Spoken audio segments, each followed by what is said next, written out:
Joe Hollowell has been a fixture in my life since I was knee-high. In my current role and as a principal, I found Dr. Hollowell to be a wonderful mentor and colleague and friend. I was a student here in the mid-1980s when he was just a chemistry teacher and football coach, and I was a chemistry student and a football player.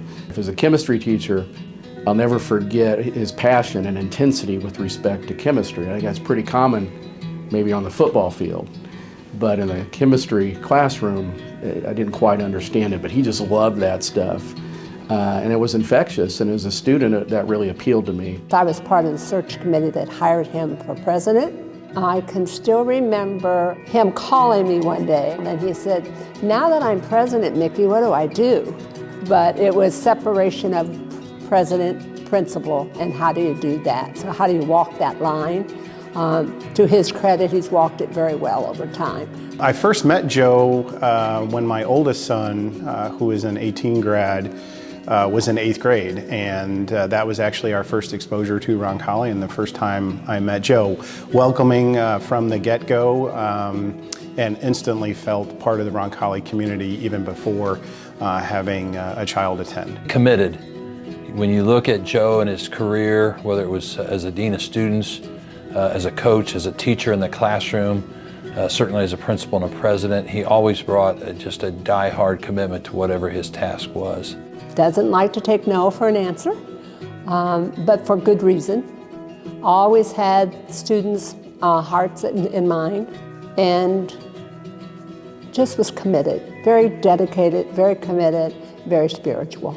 Our campus is beautiful and it's expansive. There's not an inch of ground on this campus that doesn't have a footprint, the footprint of Joe Hollowell. I remember coming to Roncalli High School and watching my dad, my brother, and many others, probably including Dr. Hollowell, build the blockhouse that is in the back parking lot of this school. What we have available to us is probably unprecedented at any other Catholic high school campus in the state that has all of their athletic facilities on campus, obviously minus the swimming pool. We're still working on that one.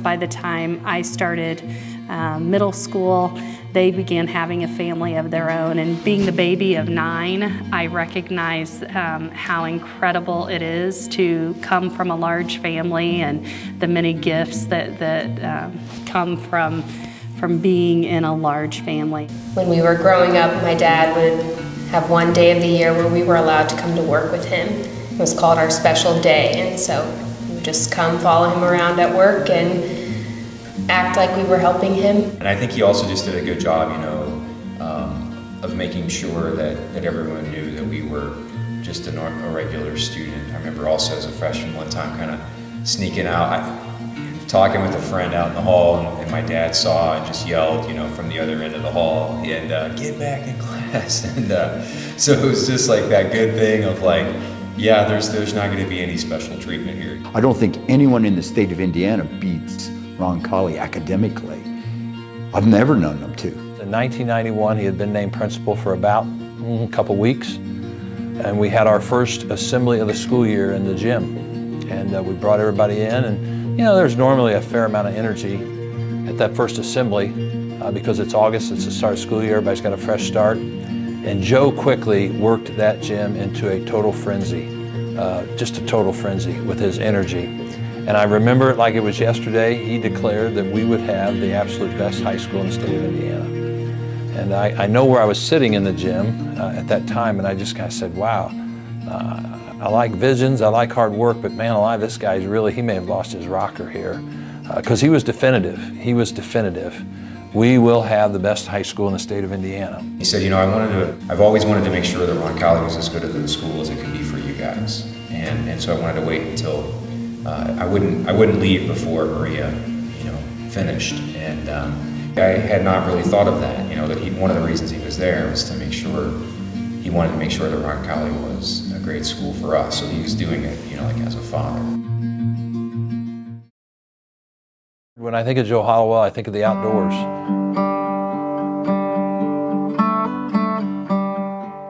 along with other staff members, created our first ever outdoor classroom. He loves the outdoors, obviously our summer field studies program that he was instrumental in founding and running. We started with Deb Sachs, Mary Peony, myself, and Joe Hollowell. We had 4 staff members and 5 kids. So we traveled in just simply one van and we went out west.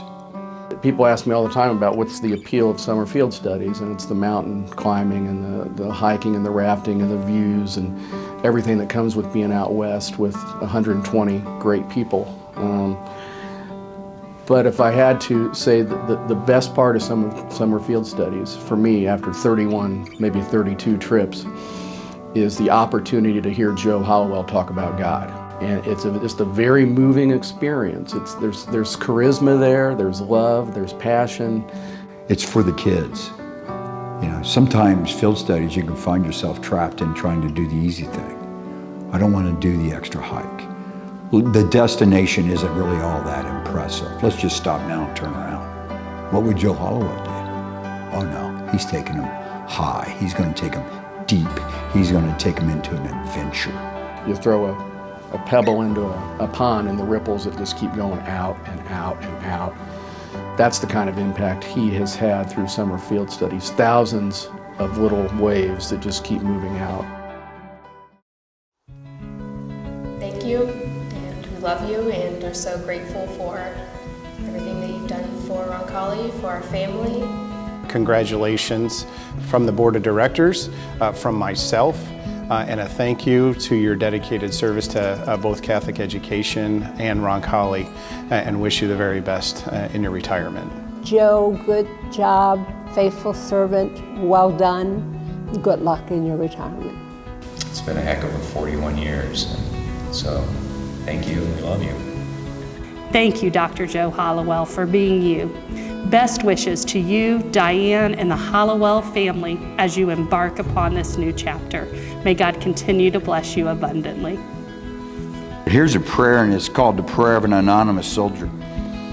I ask God for strength that I might achieve. I was made weak that I might learn to serve. I asked for health that I might do great things. I was given infirmity that I might do better things.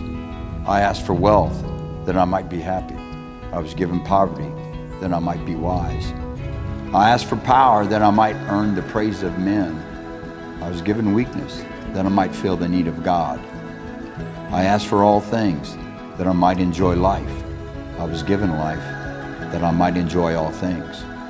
I got nothing I asked for, but all I hoped for. Despite myself, my unspoken prayers were answered, and I am, among all men, mostly, richly blessed. I think that sums up my buddy.